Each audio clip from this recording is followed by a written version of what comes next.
woman leaves the country. Before she boards her flight, she asks a coworker to house sit, watch the place, take care of the dog.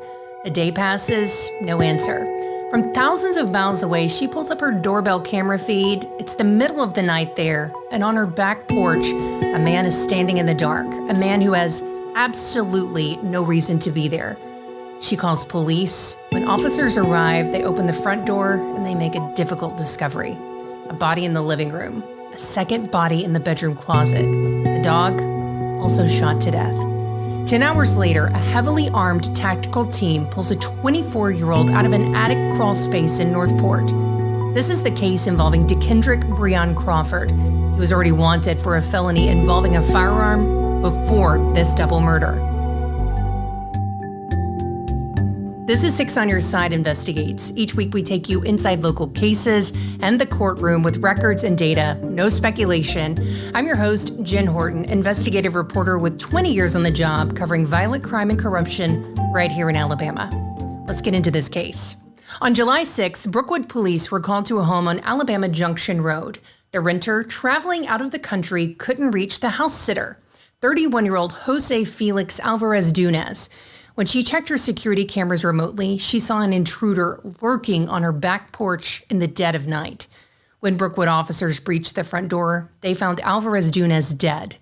As they cleared the house, they discovered a second victim in a back bedroom closet, 22-year-old Jasmine Alexis Bates. Investigators testified to a chilling detail. The position of her body indicated she was actively hiding from the killer. Even the homeowner's dog was shot dead. Both victims, Alvarez Dunez and Bates, worked together at Buffalo Phil's Wings on the Strip in Tuscaloosa. A court hearing later revealed the renter of the home, the two victims, and the suspect, DeKendrick Crawford, had all worked there together at some point. They all knew each other. Now, Alvarez Dunez was a single father of 3. He was a staple in Tuscaloosa. We're told he was the kind of server people would wait extra time just to sit at his tables. Bates was only 22. She was originally from Chicago, only months away from graduating from the University of Alabama. Her friends described her as independent, hardworking, exceptionally kind. Prior to the Brookwood killings, DeKendrick Crawford already had a felony warrant out for his arrest. According to court records, Crawford pulled the gun on Coliseum Drive on May 21st. That's 7 weeks before the deadly shooting. Those records allege Crawford had been fired from his job with Harrison Construction. He walked to his vehicle, pulled a handgun, and fired in the air, according to those court records. Records show a warrant was secured on June 2nd, but it was never served, not until after that deadly discovery in Brookwood 7 weeks later.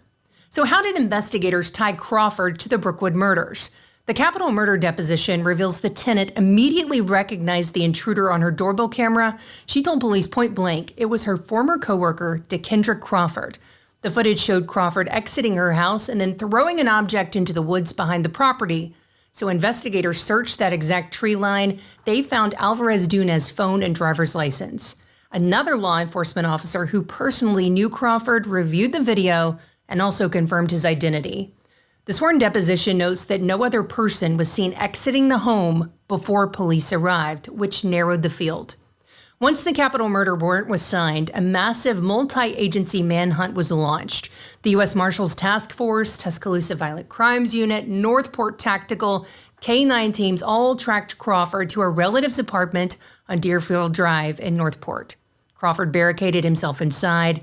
For 4 hours, tactical units deployed drones, they breached walls, fired tear gas into the home.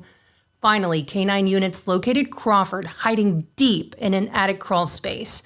Captain Jack Kennedy of the Tuscaloosa Violent Crimes Unit spoke candidly after the arrest.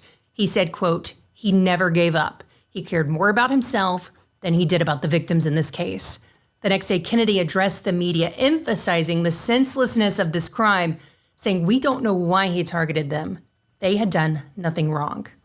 On July 23rd, Crawford appeared in court for a preliminary hearing that lasted about half an hour. He was slumped over, eventually lying completely flat on a courtroom bench before a deputy ordered him to sit up. During the hearing, an investigator testified to the brutal details of the scene. Alvarez Dunez shot multiple times in the abdomen, leaving a trail of blood throughout the house. Then the investigator revealed the potential dark thread of motive. Police testified that Crawford appeared to have been, quote, infatuated with the renter of the home, the woman who was out of the country. And though the two had never dated, Crawford had centered his focus on their space, according to police. A judge found probable cause, sending that capital murder charge to the grand jury. Outside the courtroom, Alvarez-Dunez's mother, Maria, spoke and wept as she talked to reporters, saying, quote, "My son was so respectful. He loved his mother. He was always there. I want to know why." She went on saying, "If there was anything I needed, I could always call my son. He was always there for me. I don't know what I'm going to do without him." As of today, Dekendra Crawford remains behind bars in Tuscaloosa County, held without bond.